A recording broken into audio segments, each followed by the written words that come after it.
Lorsque l'on aborde la question des revenus des ménages en économie, il est nécessaire d'en rechercher l'origine et ainsi de distinguer plusieurs types de revenus. Paul Lampli, mon ami, dont je vous ai déjà parlé dans d'autres vidéos, vous vous souvenez? Eh bien, Paul a un comptable, il s'appelle Patrick Conté, mais tout le monde l'appelle Patou. Patou Conté, ça ne s'invente pas. C'est lui qui gère les finances de Paul et de son entreprise. Réfléchissons avec lui aux revenus des ménages et commençons par comprendre d'où ils proviennent.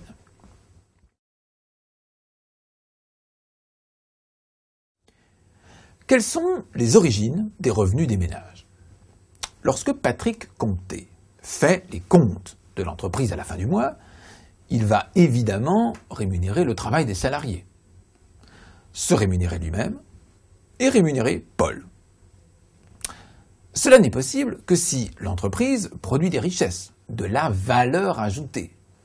Pour plus d'informations sur la valeur ajoutée, je vous conseille de regarder notre vidéo dont le titre est la valeur ajoutée.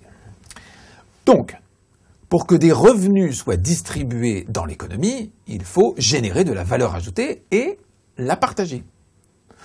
On rémunère ainsi les facteurs de production qui ont contribué à la création de cette valeur ajoutée. Ces revenus s'appellent, en économie, les revenus primaires. Il est possible d'en distinguer trois formes.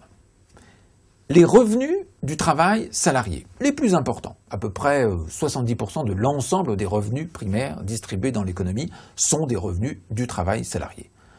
Aujourd'hui, en France, 90% des actifs sont rémunérés par ce biais.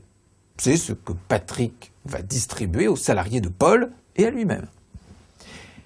Les revenus mixtes, qui correspondent à l'excédent brut d'exploitation ou ce que conserve l'actif indépendant qui rémunère ainsi son propre travail, mais aussi son patrimoine productif.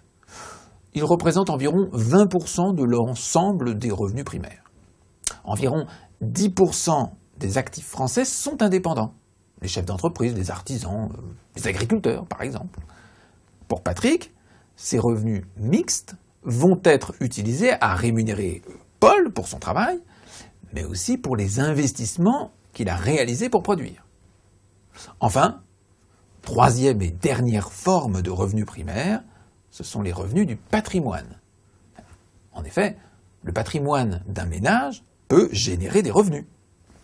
Depuis le début de son activité, Paul Lampli a commencé, sur les conseils de Patrick, à se constituer un patrimoine. Il a gardé une partie de ses revenus sous la forme d'épargne. Nous verrons plus précisément cette notion dans une autre vidéo. Puis il a transformé cette épargne en patrimoine sous diverses formes. Il a donc acheté un petit appartement qu'il loue à un étudiant. Il s'est aussi constitué un portefeuille d'actions en bourse. Les dividendes que lui rapporte son portefeuille d'actions, le loyer payé par l'étudiant, que Paul perçoit tous les mois, sont des revenus du patrimoine. Dans l'économie, ces revenus du patrimoine représentent environ 9% des revenus primaires et concernent tous les agents économiques qui disposent d'un patrimoine.